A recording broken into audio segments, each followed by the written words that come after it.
England's biggest problem was never Bazball. And I think that's why so many people are getting this completely wrong.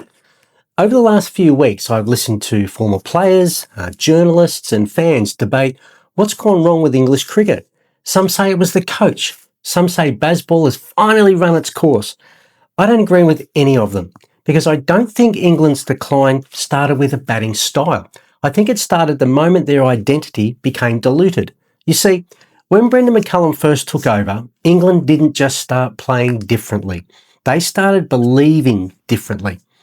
The freedom was obvious. The intent was obvious. Every player looked like they knew exactly who they were. Now, fast forward now, England finds itself at another crossroads. There's a new coach and a captain yet to be appointed. Ben Stokes has now retired. And the big conversation is, where does England go from here? And that's exactly why I wanted to make this video, because I don't think replacing a coach or a captain automatically solves the real issue. If the identity that made England successful has been diluted, then changing the people won't matter until you rebuild the identity. Now you might be thinking, what's England's test team got to do with my club cricket? My answer is everything. Because the same thing that I believe happened to England happens to thousands of club cricketers every single weekend. And until you understand it, you'll keep looking for technical solutions to, what is actually an identity problem.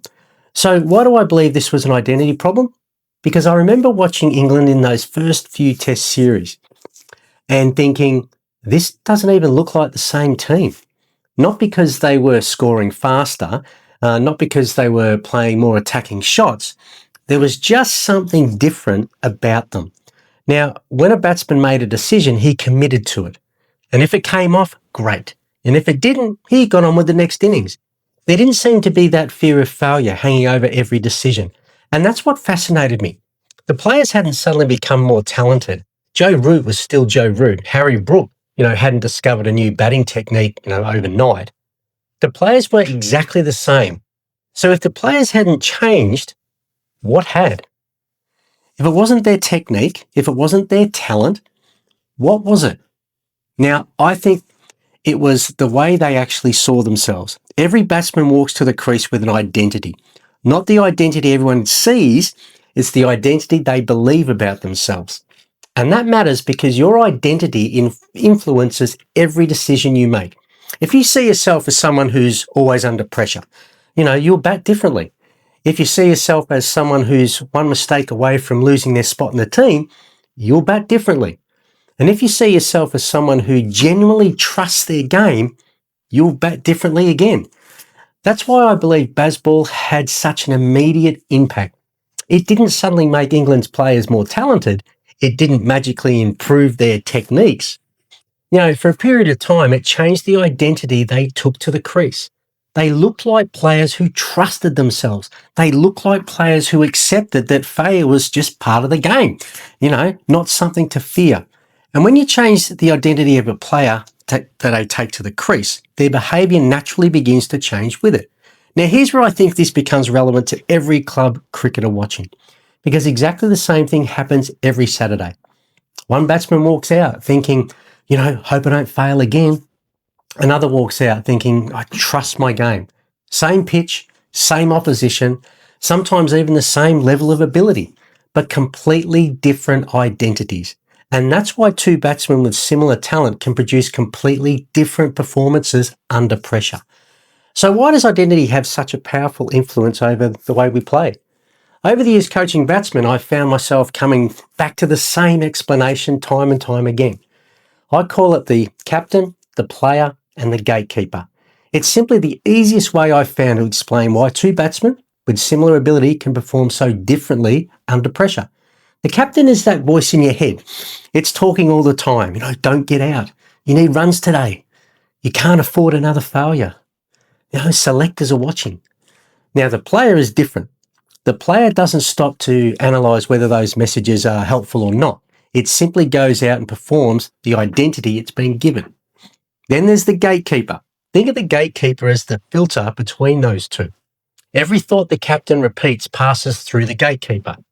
If the captain says something once, the gatekeeper lets it pass.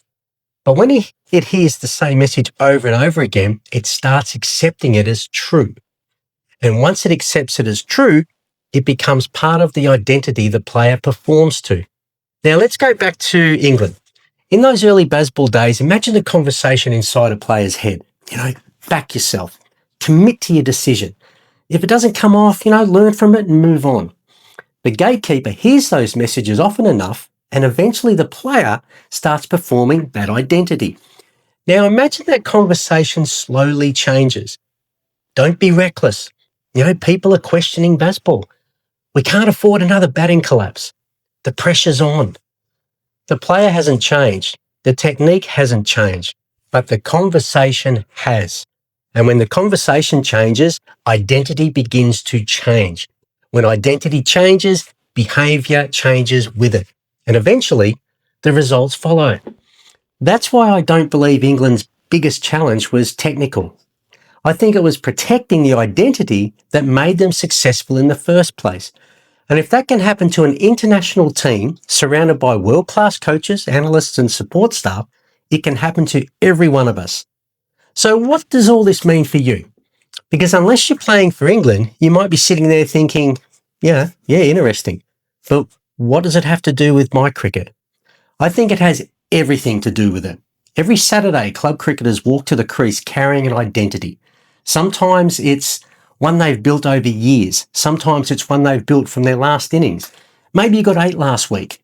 Now your captain is saying this week, just get a start. Don't do anything silly. Don't throw it away again. Or maybe you've been stuck making, 20s or 30s.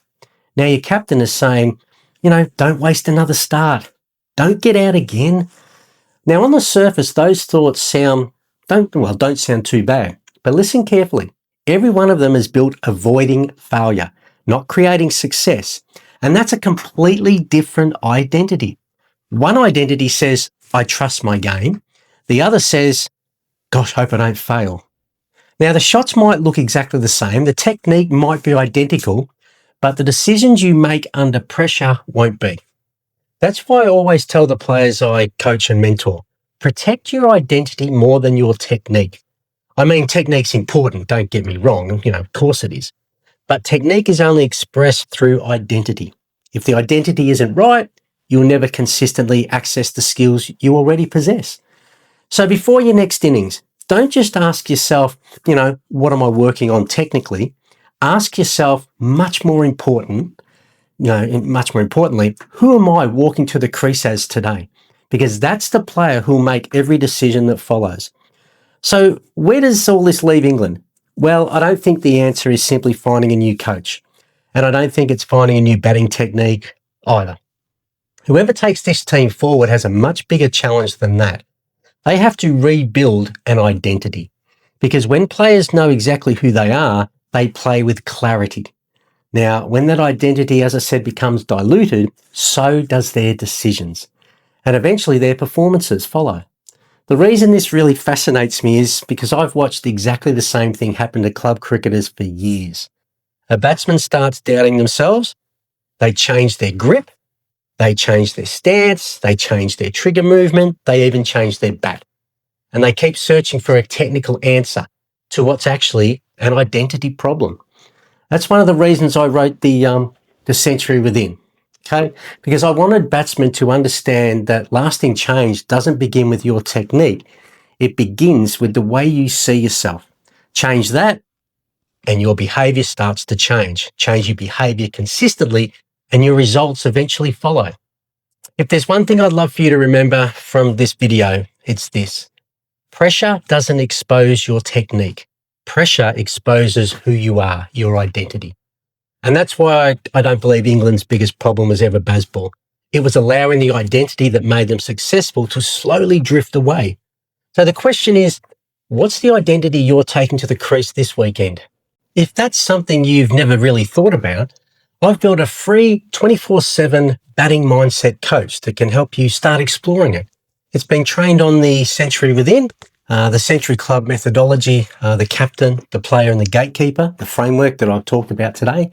It's completely free to use and you'll find the link in the description below. And if you want to continue this conversation, watch this next video here, because I think it perfectly follows on from, what we've talked about today. What selectors really want, and it's not always about stats. I'll see you over there. Bye for now.